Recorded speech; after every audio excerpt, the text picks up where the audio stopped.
നമസ്കാരം. മെഡിക്കൽ കോളേജുകളിലെ മരുന്ന് ക്ഷാമത്തിൽ ചർച്ച നടത്താതെ സർക്കാർ.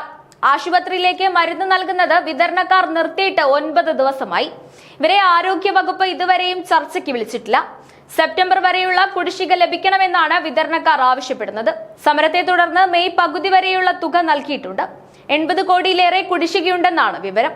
ഇത് പൂർണ്ണമായും അടച്ചു തീർത്താലേ മരുന്ന് വിതരണം പുനരാരംഭിക്കാനാവൂ എന്നാണ് മരുന്ന് വിതരണ കമ്പനികൾ വ്യക്തമാക്കിയിരിക്കുന്നത്. മരുന്ന് ക്ഷാമം ആശുപത്രിയിലെത്തുന്ന സാധാരണക്കാരായ രോഗികൾക്ക് തിരിച്ചടിയായിരിക്കുകയാണ്. മിക്ക മരുന്നുകളും പുറത്തുനിന്ന് വലിയ വില കൊടുത്ത് വാങ്ങുകയാണ് ചെയ്യുന്നത്.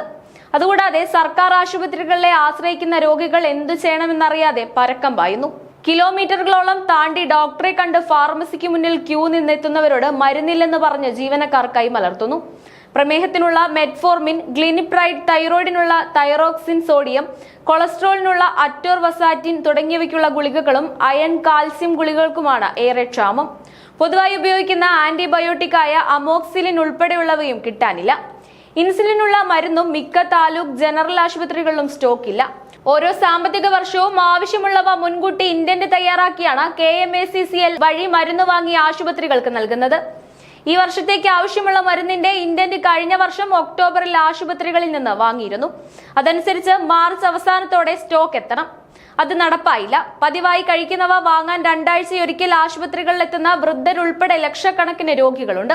കാശില്ലാത്തതിനാൽ പുറത്തെ മെഡിക്കൽ സ്റ്റോക്കുകളിൽ നിന്ന് മരുന്ന് വാങ്ങാൻ കഴിയാതെ ഇവർ നെടുവീർപ്പിടുകയാണ്. ഓരോ ജീവിതവും ഓരോ കഥകളാണ്, വേറിട്ട കഥകളുടെ ഒരു കൂട്ടായ്മ.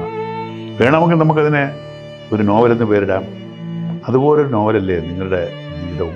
എന്താ, ശരിയല്ലേ? നിങ്ങളുടെ അനുഭവങ്ങൾ, കഥകൾ എന്തുമായിക്കൊള്ളട്ടെ, അത് കേൾക്കാൻ DNA ന്യൂസിലൂടെ ഞാൻ എത്തുന്നു. കഥ പോലൊരു ജീവിതം, അതിനായി ഞാൻ നിങ്ങൾക്ക് വേണ്ടി കാത്തിരിക്കുന്നു. നമുക്ക് ഒന്നിച്ച് കാണാം, കുറേ കാര്യങ്ങൾ സംസാരിക്കാം, വേദനകൾ പങ്കിടാം.